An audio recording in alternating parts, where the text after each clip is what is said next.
welcome back to Fathoming Fish Tarot. My name is Joshua. Welcome back, and we're here for another topical tarot talk. So, today's topic, proactive tarot. What does that mean? Why are we talking about it? This is something I'm really passionate about, something I really believe is an important part of my tarot practice. I would hope it would be an important part of your tarot practice, and I'm going to make my argument for why I think you should consider making it part of your tarot practice. So, what does it mean to be proactive? Well, the dictionary defines proactive as creating or controlling a situation by causing something to happen rather than waiting for something to happen and then reacting to it, particularly in regards to a person, policy, or course of action. So that's what the dictionary says proactive means. But, okay, so obviously I'm not suggesting that tarot readers use their tarot practice to control people's actions.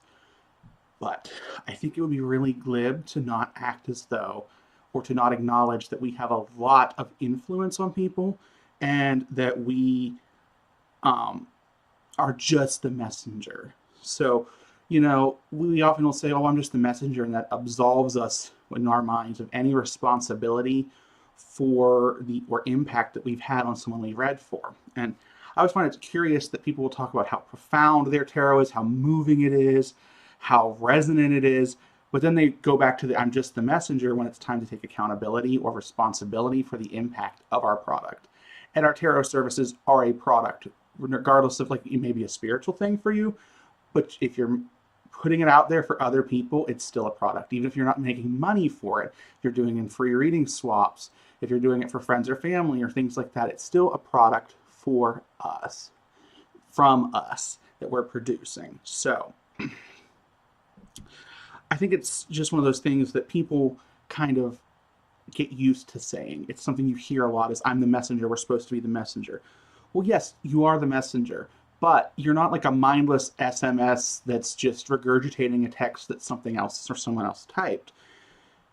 You are a factor in that reading. Your style, your language, your education, your beliefs, your practice is all going to be a filter through which this message comes and have an incredibly relevant impact on how that message is interpreted, how that message is shaped, and how that message is made accessible to your querent. So, this is kind of why when you could have 4 different tarot readers, right? For the same client, all get the same cards, but all have 4 different takes on it. That's because who we are, we can't avoid being a part of our tarot readings. That's very much a part of the process, and we can't deny it.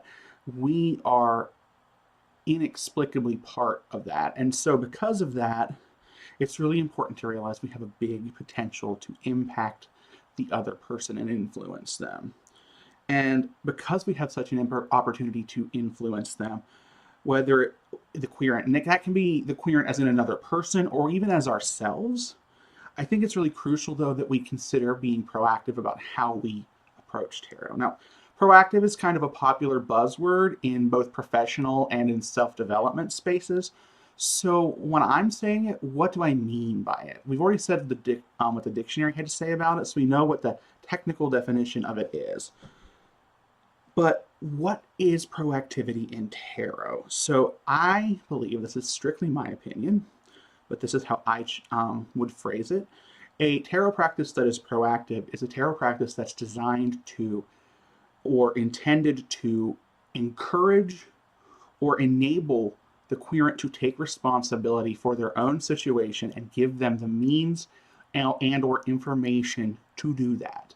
So that's pretty broad definition, honestly. A lot of different tarot practices and styles can fall under it. That's good. That speaks to tarot's versatility. And I'm not saying there's only one correct way to read tarot when I say that proactive tarot is what I think is the best way to read. I'm saying that it's more about an approach. It doesn't really matter what your style is. There's a way to be proactive with your approach. And so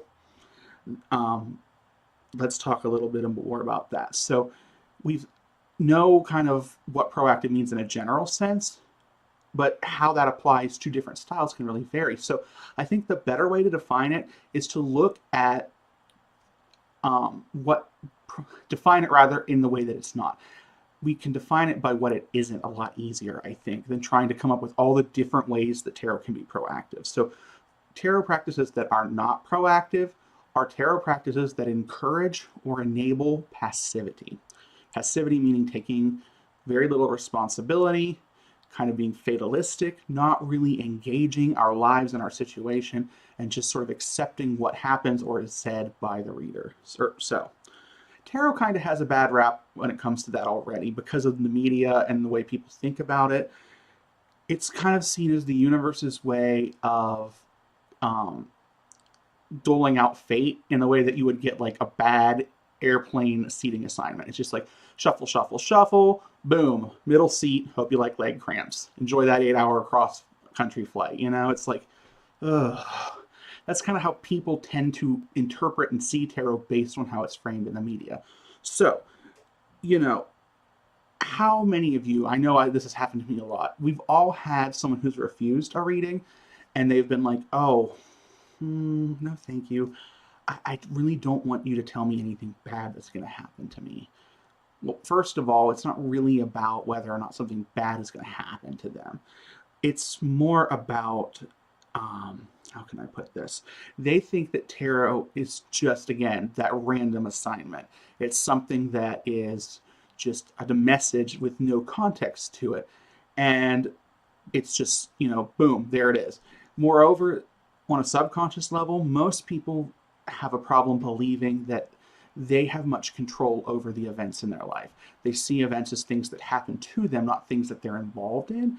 And so the idea of getting a tarot reading is it's not so much that something bad is going to happen. It's more the idea is if you already kind of believe that you don't have much control over things that happen to you and over the events in your life, and you don't have much agency within them, then you kind of believe that when someone tells you something is going to happen, that you really can't change. There's a potential for it to ruin both the future and the present at the same time.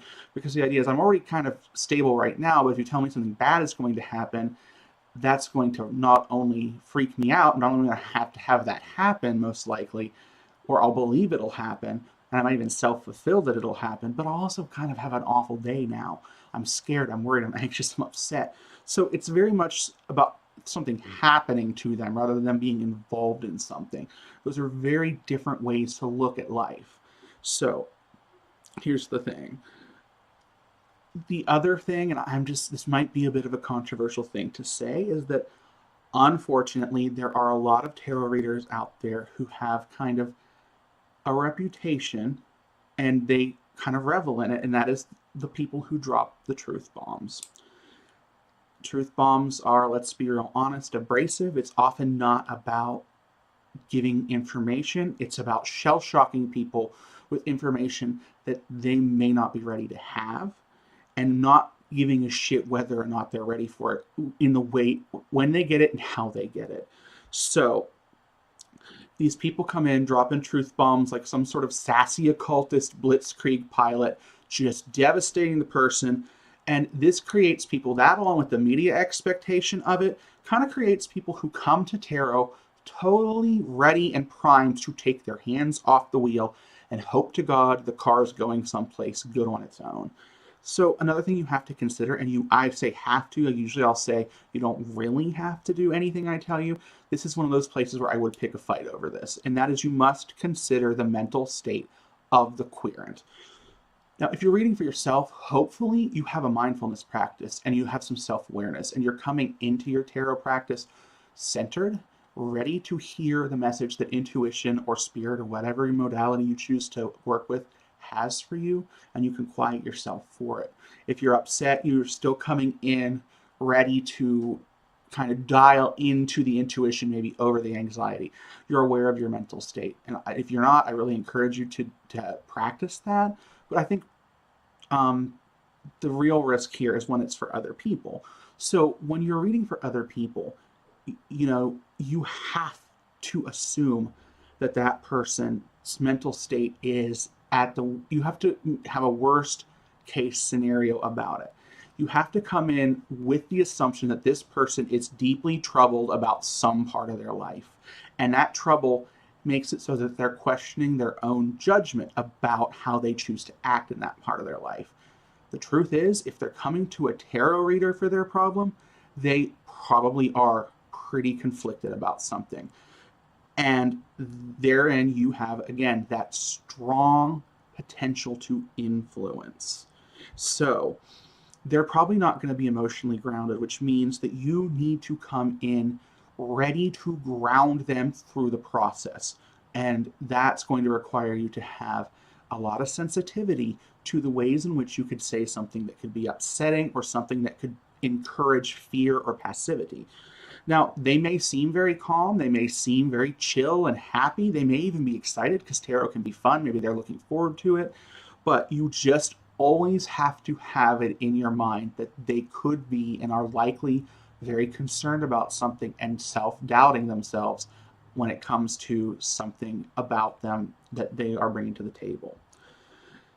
And the thing of it is, ultimately, they trust you. They trust you maybe a little bit more than themselves right now. Or they trust the universe or whatever modality you're working with more than they trust yourself, which means they trust you to deliver that message with compassion and with some degree of responsibility, right? So now let's say they come in and they're just here to have tarot reading for fun and there's really no deeper underlying issue. It still doesn't hurt to be careful. But if you're not careful and you're not considering their mental state, then a lot of harm can be done, actually, quite a bit.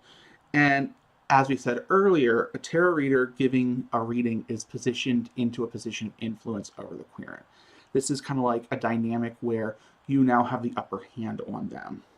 So with this exchange of trust, you have to take into consideration that when someone trusts us, we have to check our own biases. Your mind is going to be filtering the message and creating the interpretation for it. I don't care how objective you think you are. You could be a Vulcan Ayn Rand and you are still not going to be so objective you do not need to check yourself. That's why it's really important that we practice proactivity in tarot. And what does that mean? So again, proactivity in tarot, it's not about so much about us being proactive, it's us being proactive on their behalf.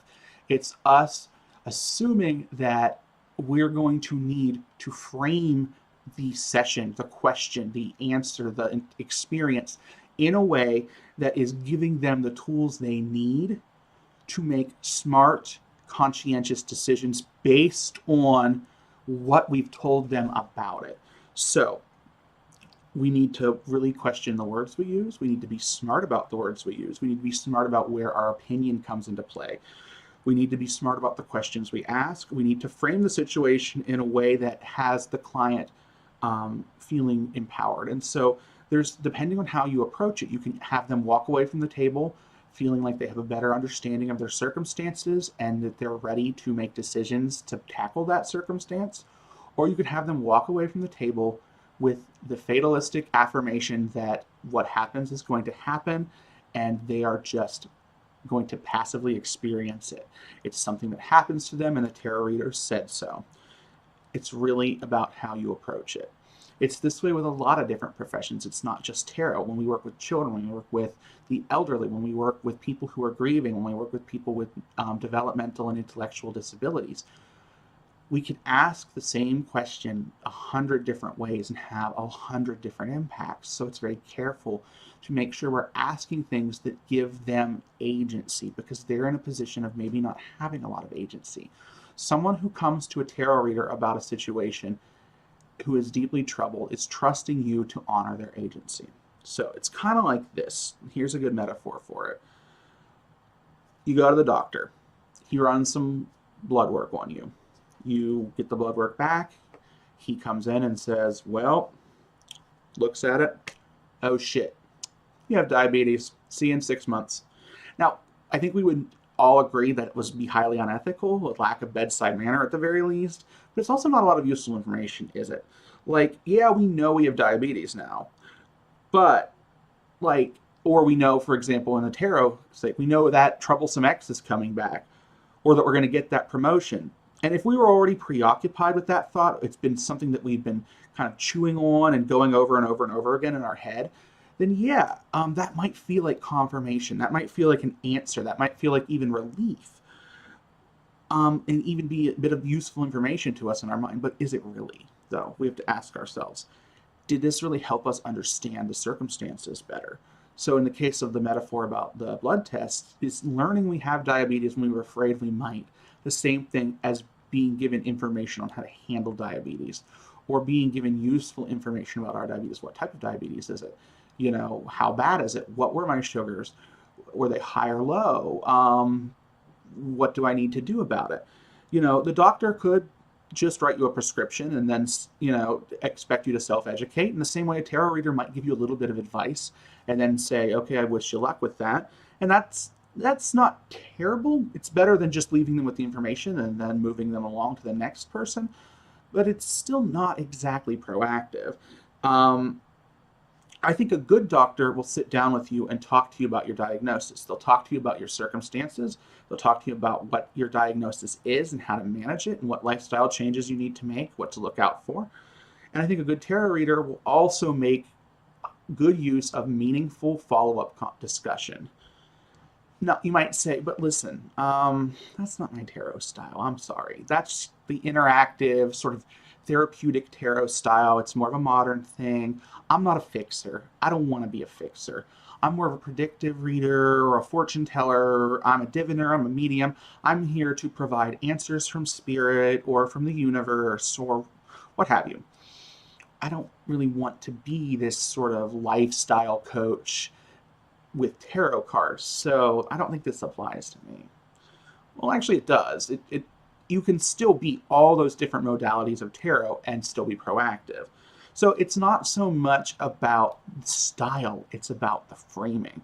And it's about how we structure our service to ensure that the querent is always, always, always able to use the information we've given them, or is not impacted by the information we give them in a way that encourages them to do things that are self-destructive, or that encourage them to act without taking responsibility for themselves.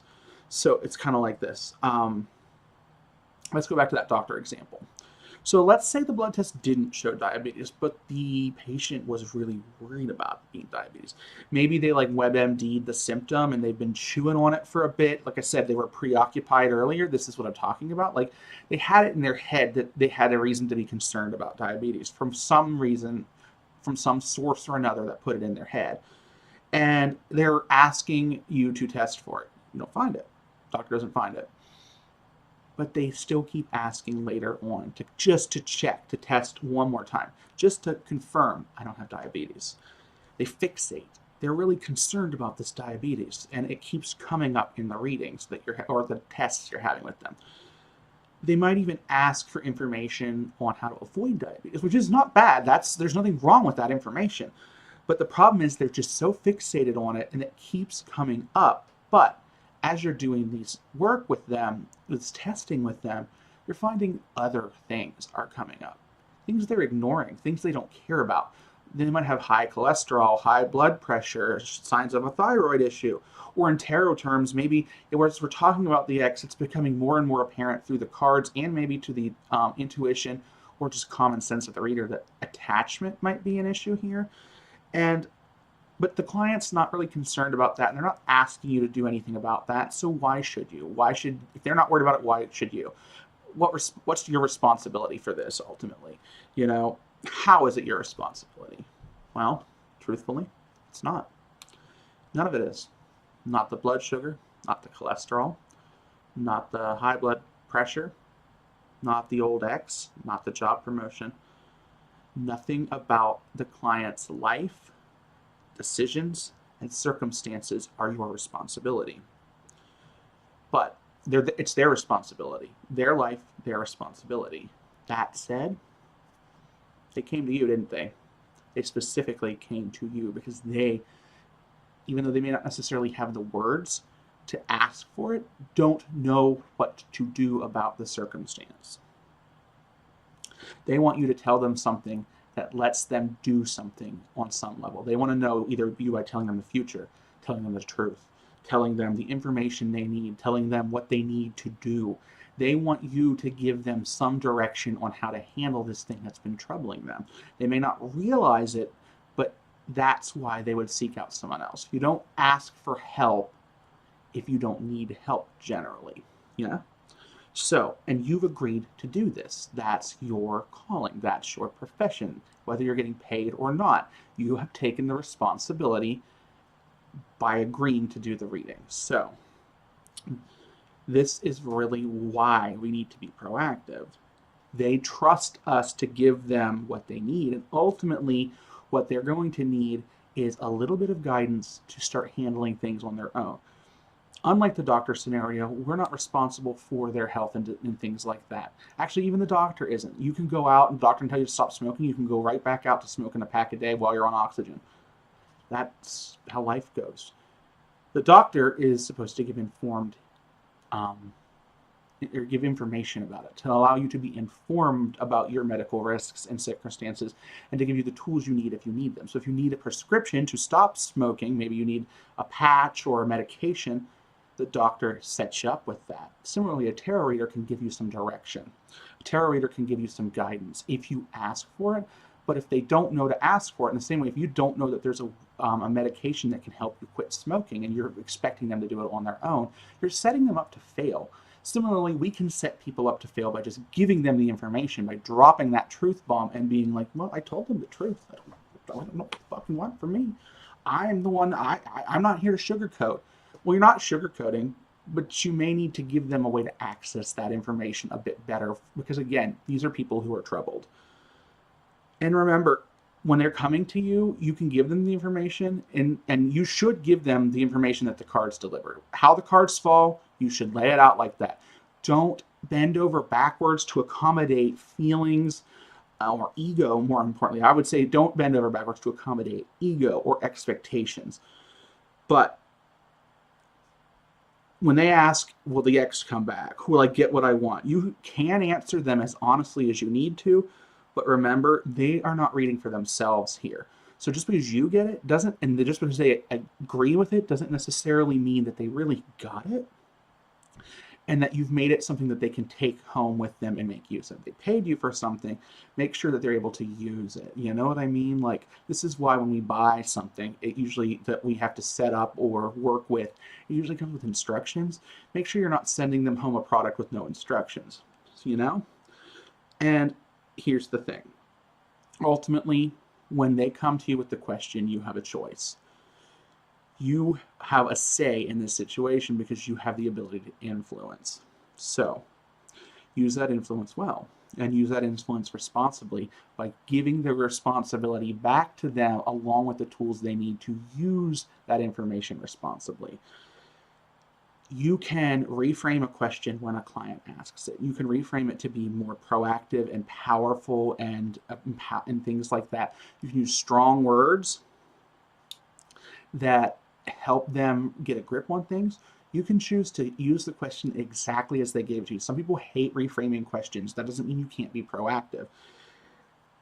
The framing component of a proactive practice can come beforehand with lots of deliberation and discussion, with a reframing of the question, with setting of expectations, or it can come afterwards very subtly, very quickly, with how we deliver the answer, because how we deliver the answer can also matter a great deal. We talk a lot about the importance of the question, but how we administer the answer is also a part of proactivity.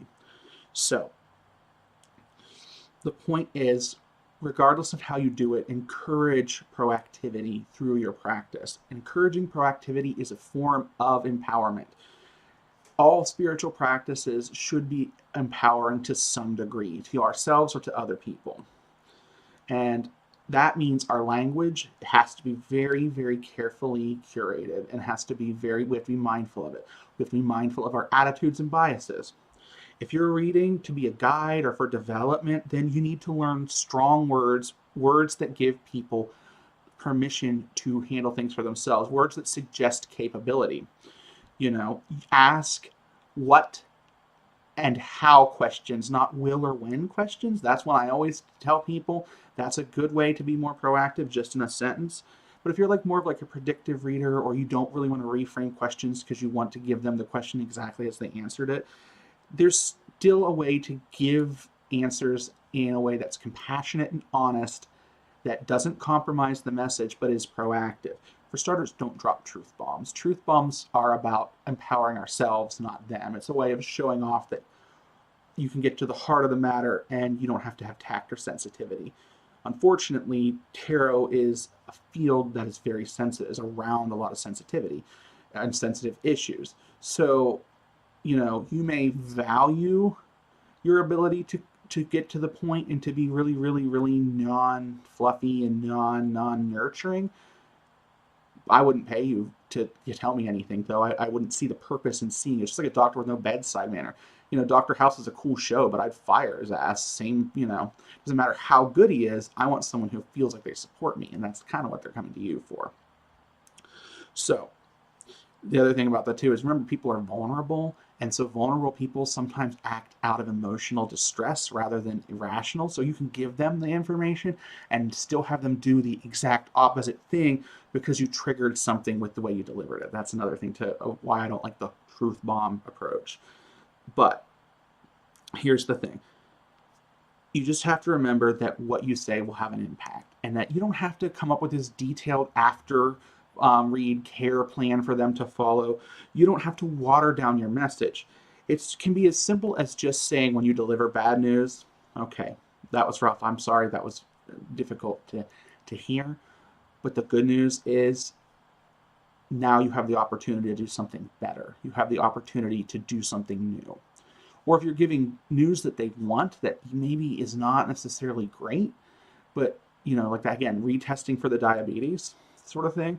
Like, for example, another one, actually, this is a better example. Coming back to the troublesome tarot X, the troublesome X with tarot, it's like you can say, okay, the cards definitely look like, yeah, he's coming back. Just make sure that when he does, that's what you want. You can ask these or say these little things non-judgmentally, non-abrasively, non-confrontatively, that still are quite succinctly putting the situation back in their hands. Turn it back on them so that they're able to go, oh, they're holding it now. They have to account for it now.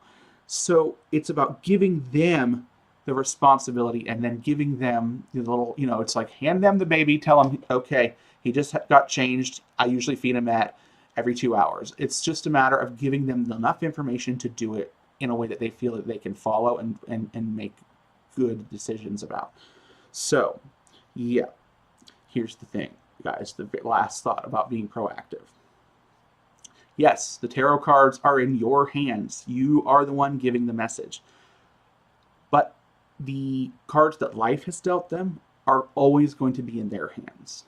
And that means that when we are interacting with their life in some degree, when we're giving some form of guidance or influence, we need to honor that they're the ones who hold the cards in their hands.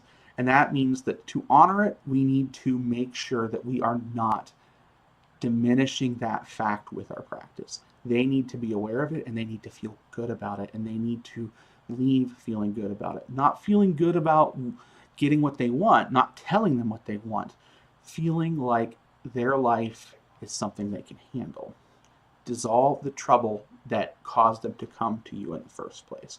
You don't have to fix it. You just have to clear up some of the uncertainty around it and allow them to do the rest of it. That's proactive tarot. It's not about sugarcoating anything. It's about giving people the ability to breaking down the information just enough or changing the way we talk about it so that they're able to walk away with something useful.